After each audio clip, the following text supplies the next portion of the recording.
The Battle of Wilmington was fought February 11–22, 1865, during the American Civil War, mostly outside the city of Wilmington, North Carolina. The Union victory in January in the Second Battle of Fort Fisher meant that Wilmington, 30 miles upriver, could no longer be used by the Confederacy as a port. It felt the Union troops after they overcame Confederate defenses along the Cape Fear River south of the city. The Confederate General Braxton Bragg burned stores of tobacco and cotton, among other supplies and equipment, before leaving the city, to prevent the Union from seizing them. Background: after the fall of Fort Fisher, the port city of Wilmington was sealed to any further blockade runners. The Confederates had no remaining major ports along the Atlantic seaboard. Confederate forces evacuated the other defensive works near the mouth of the Cape Fear River. They were forced to disable and abandon the heavy artillery since they lacked the means to move them upriver. While the Confederate defeat at Fort Fisher the previous month affected morale somewhat and led to an increase in desertion,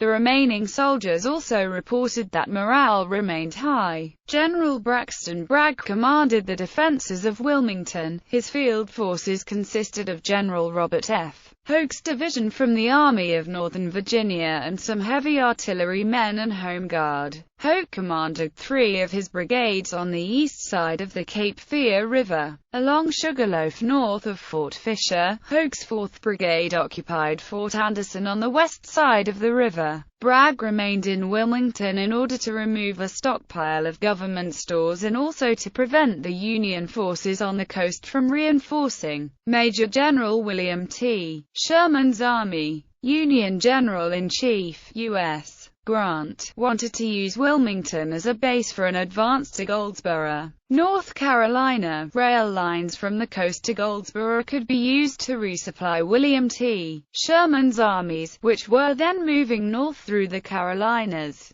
In February 1865, the Union 23rd Corps arrived to reinforce the Fort Fisher Expeditionary Corps, commanded by Major General Alfred H. Terry. Maj.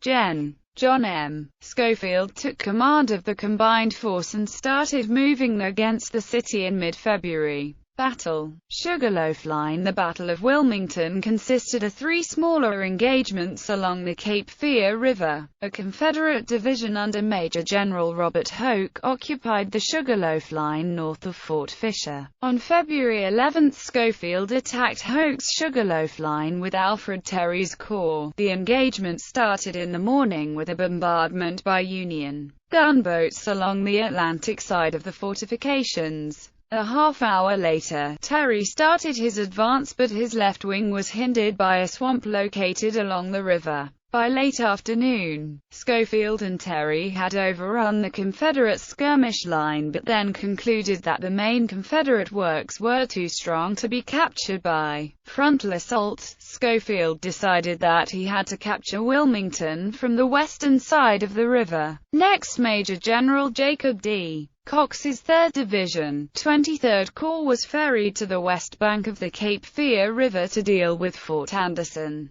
the main fortress guarding Wilmington. Fort Anderson Rear Admiral David D. Porter's gunboats sailed up the river and shelled Fort Anderson, silencing all 12 guns. Under the direction of Lt. Commander William B. Cushing, the Federal Navy constructed a Quaker monitor to trick the rebels into detonating their water mines to make way for Porter's gunboats. Both Cushing and Porter were highly pleased with the success of the ploy. However, later Confederate reports claimed the garrison was expecting a dummy boat and were prepared. Meanwhile, Cox, supported by General Adelbert Ame's division, advanced up the west bank towards the fort. Cox sent the brigades of Colonel Thomas J. Henderson and Colonel Orlando Moore against the garrison itself, while Col. John S. Casement and Col. Oscar Sterl marched through the swamps around the Confederate flank. Casement and Sterl encountered Confederate cavalry and pushed it back after a short fight.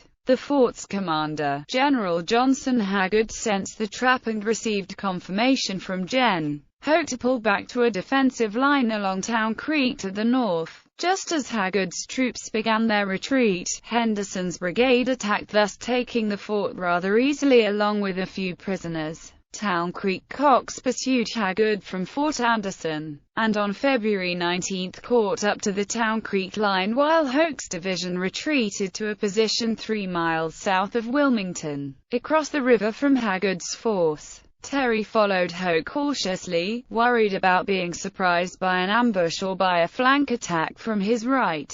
By this time Hoke actually outnumbered Terry, as Ames' division was now on the west bank with Cox. Therefore Ames was ferried back across again to Terry, and Porter's fleet started clearing the river of torpedoes. Terry restarted his advance the next day, encountering Hoke's new lines in the afternoon. Once he was convinced that Hoke planned to remain where he was, Terry ordered the Union troops to start building entrenchments while Union gunboats tested the Confederate batteries along the river bank, just west of Hoke's division. Haggard had burned the only bridge across Town Creek to slow down Cox and entrenched on the north side of the river. Cox was eager to attempt his encircling plan that, due to Haggard's retreat at Fort Anderson, the Federals had been unable to complete. The creek was not fordable, so on February 20 Cox's troops found a single flat-bottom boat in the river and used it to ferry 3 brigades across the creek, while the 4th Brigade skirmished with Haggard as a diversion. Haggard discovered the flanking movement and decided, since his position was now untenable, to retreat back to Wilmington. He left 2 regiments to cover his retreat. The Federals then waded through the swamp and attacked the Confederate flank, routing the 2 regiments,